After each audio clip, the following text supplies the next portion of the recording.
Sejam muito bem-vindos! O meu nome é Leonardo, eu sou professor de Química, esse aqui é o meu canal e hoje a gente vai bater um papo sobre classificação e estados físicos dos materiais.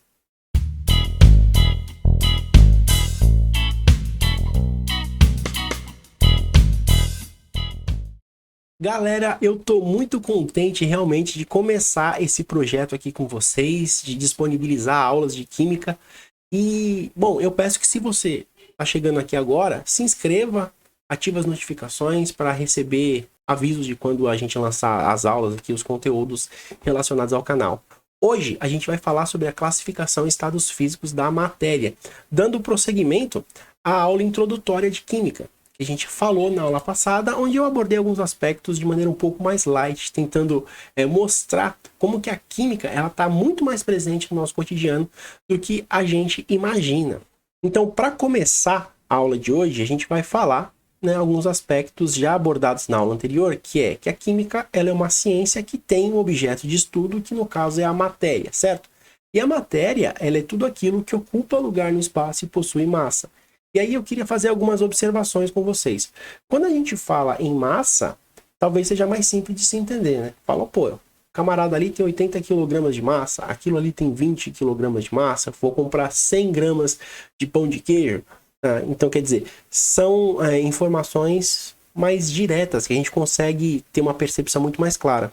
Quando eu falo em ocupar lugar no espaço, tenha em mente a ideia de volume. Tá? Porque o volume é o que representa esse ocupar lugar no espaço.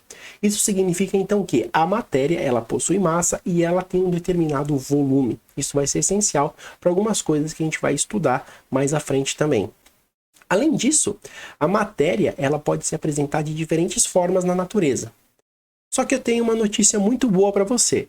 A notícia boa é que você já sabe quais são esses estados físicos, as formas como a matéria pode se apresentar. Quer ver? A matéria, ela pode aparecer como sólido, ela pode aparecer como líquido e também pode aparecer como gás.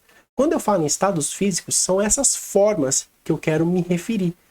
Você pode talvez não conseguir fazer uma descrição do ponto de vista molecular, do ponto de vista microscópico, de como que a matéria se estrutura. Mas, no seu dia a dia, você já entrou em contato com coisas que são sólidas, líquidas e gasosas. A gente vai estudar agora, do ponto de vista químico, como é que a gente explica essas maneiras diferentes da matéria se apresentar. E aí, agora começa a ficar interessante, porque nós vamos começar a analisar como que a gente consegue criar um modelo para explicar uma determinada situação. Um modelo científico, galera, é uma representação da realidade. Não vai ser a realidade em si, mas ela vai nos ajudar a interpretar um determinado fenômeno, uma determinada situação. E aí a gente consegue explicar coisas do dia a dia. A gente consegue utilizar exemplos do nosso cotidiano para conseguir tentar entender um pouco como é que a matéria ela se comporta. Então olha só, eu coloquei essa imagem aqui, que seria de uma seringa. Então aqui eu tenho uma seringa nessa figura de número 1. Essa seringa ela está com o seu orifício aqui fechado. A gente pode manter esse orifício fechado e pressionar o êmbolo, de maneira que o volume aqui diminui, tá vendo? Só que vai chegar um ponto, se você já fez isso alguma vez na sua vida, que fica muito duro, você não consegue ultrapassar. A não ser que você fosse uma pessoa extremamente forte, a ponto de você conseguir manter fechado e apertar, mas você poderia até estourar o êmbolo, né? Se você pressionar, fizer uma pressão muito forte nas paredes ali do tubo ali da seringa, a tendência é quebrar, é estourar, né? Então, como é que a gente explica isso? Como é que a gente consegue partir de uma solução, partir de um momento, né? De uma situação em que a gente tenha essa quantidade aqui de volume para essa quantidade aqui menor? Porque esse momento em que fica difícil, fica muito duro, é só no momento final, né? Para passar daqui para cá é relativamente até fácil de você apertar. É só quando chega num determinado momento que fica mais difícil. Isso mostra pra gente uma característica importante dos gases, porque quando você faz isso, só tem gás ali dentro. Quando você consegue apertar até um determinado ponto, significa que existe espaço vazio. Existem vários espaços vazios nesse êmbolo aí. Ou seja, o ar que está lá dentro, ele ocupa todo esse volume, porém, as partículas, e a gente pensa no modelo particular do ar, elas estão separadas umas das outras. Isso tanto é verdade que a gente consegue pressionar. Se a gente colocasse alguma coisa sólida aqui dentro, a gente não conseguiria pressionar. Por quê? Porque as partículas elas já estão compactadas, já estão mais próximas umas das outras. Deu para entender? No caso do gás, se a gente consegue comprimir, a gente consegue apertar, significa que eles estão mais afastados uns dos outros. As partículas estão mais afastadas. Então, olha só, existe espaço vazio quando a gente pensa em matéria. E olha só, eu procurei deixar um modelinho aqui. Não coloquei a quantidade de bolinhas aqui de forma aleatória não, tá? Se você contar a quantidade de bolinhas aqui na situação 1 e na situação 2, é exatamente a mesma. Eu quis passar essa ideia de compressão. A gente mantém a mesma quantidade de ar, afinal de contas a gente fechou aquele orifício ali, só que ele não escapa. Tá? A gente diminuiu a quantidade de volume. Tá? Então a gente vai ter a mesma quantidade de partículas por um volume menor. Isso é o que a gente chama de compressão. A gente consegue fazer isso com os gases. E aí, agora, esse segundo ponto aqui, esse segundo exemplo, ele é muito interessante porque mostra um outro comportamento, uma outra característica bem legal a respeito dos gases. Então eu coloquei aqui, ó, o exemplo da bexiga. Eu tenho uma bexiga, ela tá aqui, ó, presa a uma vidraria que parece uma espécie de... parece um cone de vidro. A gente chama de Erlenmeyer. Então a gente coloca aqui no orifício aqui, né, de saída do Erlenmeyer, aqui na boca do Erlenmeyer, uma bexiga. Nessa primeira situação aqui, esse Erlenmeyer ele foi aquecido. Ao ser aquecido, olha só como é que essa bexiga ela fica. Ela fica cheia. Quando a gente tira esse aquecimento, a bexiga ela fica murcha, diminui o volume. Só que da mesma forma que da situação anterior, esse sistema é um sistema que está fechado, a gente não tem troca de matéria com o ambiente. A mesma quantidade de ar que eu tenho na situação 1, eu tenho na situação 2. Como é que a gente faz para explicar isso? Por que quando eu aumento a temperatura nessa situação 1, o volume da bexiga é maior? Levando em consideração que não tem ar entrando e não tem ar saindo. É a mesma quantidade. Aí, pessoal, vai entrar uma coisa bem legal. A gente vai começar a entender, desenvolver um modelo para conseguir entender essa propriedade. Eu vou dar uma diminuída aqui em mim, porque o próximo slide vai estar um pouquinho grande. Vou me colocar aqui no cantinho. Ficar pequenininho, mas vou continuar com vocês aí. Isso, ficar aqui no cantinho. Deixa eu travar aqui para não ter problema. Isso aí, vamos lá.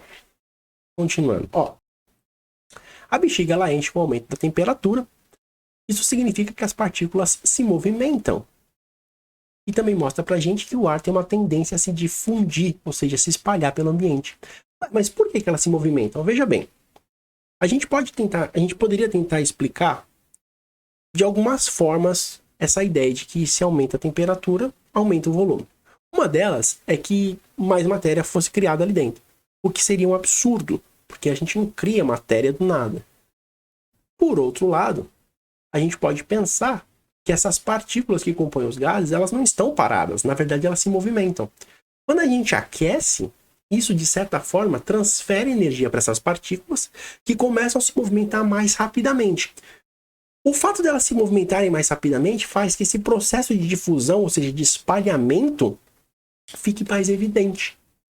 Fique mais corriqueiro, ou seja, os choques das partículas com as paredes, tanto do Erlenmeyer quanto da bexiga, acontecem em maior frequência. Isso faz com que o volume seja preenchido.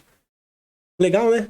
Agora, isso tem a ver com uma coisa que nós chamamos de energia cinética. E a energia cinética está relacionada à massa do que a gente está trabalhando e também com a velocidade.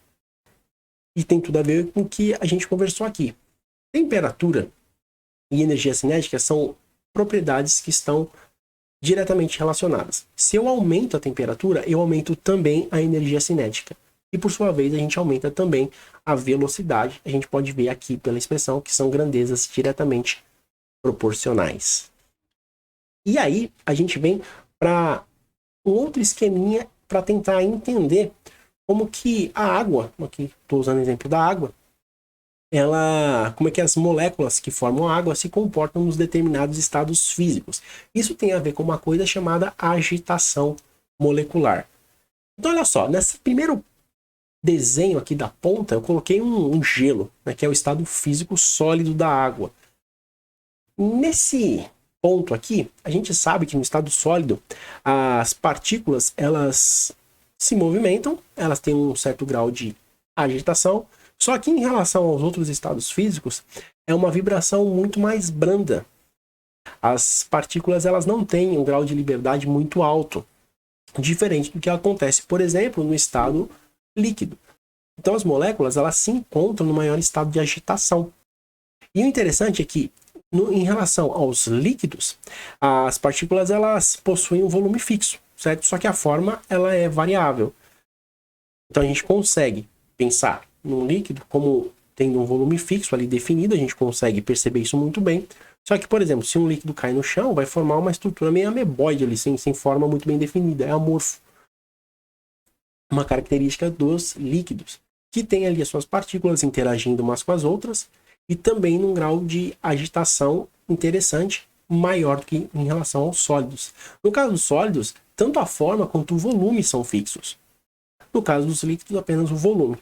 E aí, a gente pode pensar também nos gases, que seria o nosso último estágio, né? O nosso último estado físico. Nesse ponto aqui, as partículas, elas têm uma velocidade média maior do que nos outros estados físicos, elas se dispersam pelo ambiente, tá? Isso é uma característica dos gases. Se você tem um botijão de gás, por exemplo, a gente coloca lá, ele está vazando, se você tem a sala que é próxima à cozinha, você vai começar a sentir o cheiro. Por quê? Porque o gás saiu de lá e se espalhou pelo ambiente. Ele tem essa tendência de ocupar o volume do recipiente em que ele está inserido. Isso é uma característica dos gases. E eles são amorfos. Tá? Então eles não têm forma nem volume bem definido. Tá? O volume dele, na verdade, é o volume do recipiente que ele está inserido. Basicamente é isso aí.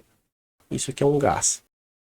E agora, para finalizar essa aula, a gente vai conversar um pouquinho sobre as mudanças de estados físicos. Por quê? Porque os elementos, eles podem passar de um estado para o outro, a depender das condições em que eles estão inseridos.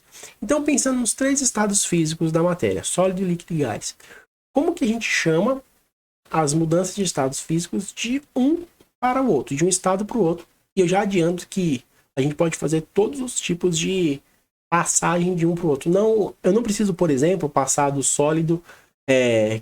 Por exemplo, eu não preciso, para sair do sólido e chegar no gás, passar necessariamente pelo líquido. Não preciso disso. Não é uma obrigatoriedade eu passar pelos 3 estados da matéria. Então, olha só. Quando eu penso que uma matéria que o meu material ele está no estado sólido e ele vai passar para o estado líquido, a gente faz uma coisa, acontece um processo que nós chamamos de fusão. Então, a fusão é a passagem do estado sólido para o estado líquido. Como é que a gente faz isso? Fornecendo energia. O gelo, por exemplo, está derretendo na sua mesa, ele está recebendo calor do ambiente. E por isso as moléculas começam a ficar mais agitadas e aí ele passa do estado sólido para o estado líquido. A passagem do estado líquido para o estado gasoso tem 2 nomes: evaporação ou ebulição. Mas eles não são sinônimos, tá? Porque são processos diferentes, tá, galera? Qual a diferença entre evaporação e ebulição? A ebulição é aquele processo mais brusco, quando a gente fornece uma energia e essa passagem do líquido para o gás acontece quando a sua água ferve, por exemplo. Não fica formando bolhas ali, borbulhando? Então, aquilo é porque a água entrou num processo de ebulição. É um processo muito mais vigoroso. A evaporação é um processo mais gradual e lento. É o que acontece, por exemplo, quando a roupa seca no varal. A sua roupa está molhada e a água ela vai sendo evaporada aos poucos. É um processo muito mais gradual. Agora, e como é que ficam os processos inversos aí que vão estar em amarelinho?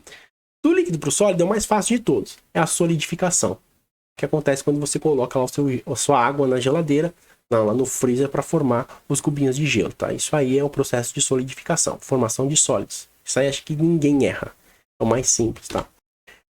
Já a passagem do gás para o líquido recebe dois nomes também, que é a condensação e a liquefação. Veja que quando a gente tem, isso é interessante, né, cara? O estado físico do gás, né, o gasoso, ele já tem propriedades diferentes, né? É muito difícil estudar gases. E nem a denominação das mudanças de estados físicos que envolvem os gases é simples, né? Sempre tem uma diferença aí. No caso da passagem do gás para o líquido, a gente tem a condensação ou a liquefação. E não são sinônimos. Qual a diferença entre um e outro? Condensar é aquele processo que acontece na panela de arroz da sua casa. Você já foi pegar arroz e ela tá bem quente, né, o arroz, aí você puxa a tampa assim e tá tudo molhado? Aquilo é condensação. Por quê? Porque a água, ela tá no seu estado de vapor, estado gasoso, ela sobe, né, tem a tendência de se dispersar pelo ambiente, e quando ela entra em contato com a tampa da panela, a tampa ela está numa temperatura mais baixa. Isso faz com que a água ela retorne ao estado líquido, ela condensa. E por que ela recebe o nome de condensação? Porque as condições ambientais, as condições normais de temperatura e pressão, né? Condições ambientais comuns, 25 graus Celsius, pressão atmosférica de 1 atm, a água é líquida. Então, quando a gente passa do gás para o líquido, a gente tem que observar se aquela substância ela já é líquida à temperatura ambiente. Ela é líquida? Tá, então é o processo de condensação. Já o processo de liquefação é também a passagem do gás para o líquido, só que a substância ela não é líquida, ela é um gás. Isso acontece quando a gente faz nitrogênio líquido, por exemplo. A gente consegue fazer o nitrogênio passar de gás para líquido. Só que o nitrogênio, nas condições ambientais, ele não é um líquido, ele é um gás. Por isso que é bem mais difícil a gente também produzir nitrogênio. A gente tem que despender ali uma certa energia para conseguir fazer isso. Deu para entender? E aí a gente tem agora os extremos. A gente tem as passagens do sólido diretamente para o gás, que é um processo que nós chamamos de sublimação. Isso acontece com o iodo, isso acontece com a naftalina, que é aquela bolinha branca que a galera colocar na gaveta de roupa, que colocar no banheiro, tá? Que é a passagem do sólido para o gasoso diretamente, sem passar pelo líquido. E a gente também tem um processo inverso, que é a passagem do gás para o sólido, que nós chamamos de ressublimação. Eu até comi um pedacinho aqui, né? Tô aparecendo aqui no cantinho, mas tudo bem, não tem grandes problemas não. O que eu quero dizer para vocês, gente, é assim: isso aqui é um diagrama, um esquema que mostra os diferentes estados físicos da matéria e como que a gente consegue transitar de um para o outro, tá? Isso é importantíssimo. E a aula de hoje fica por aqui. O que eu quero deixar claro para vocês é que vocês não precisam ficar simplesmente decorando dados ou decorando palavras. Não é isso. Se você entender, é muito melhor, porque essa parte... É claro que a aprendizagem ela exige algum tipo de memorização em um certo nível. Só que eu quero que vocês entendam do ponto de vista conceitual. Eu sei que teve algumas palavras assim que não são muito utilizadas no nosso dia a dia, só que eu não quero que você se prenda a elas. Eu prefiro muito mais que você entenda o que eu estou te falando. Isso é muito mais interessante do ponto de vista didático, muito mais importante para você. Tá certo? Bom, por hoje é isso, tá? Se você ficou até aqui, muito obrigado. Mais uma vez eu peço que você se inscreva no canal, que você ative as notificações. Se você tiver algum amigo que está com dificuldade em química, passa para ele também o nosso vídeo, para que ele possa estudar com a gente. E, bom, é isso. Bom, eu vou ficando por aqui, me despeço, fiquem com Deus, um abraço, um beijo e até a próxima, pessoal. Tchau!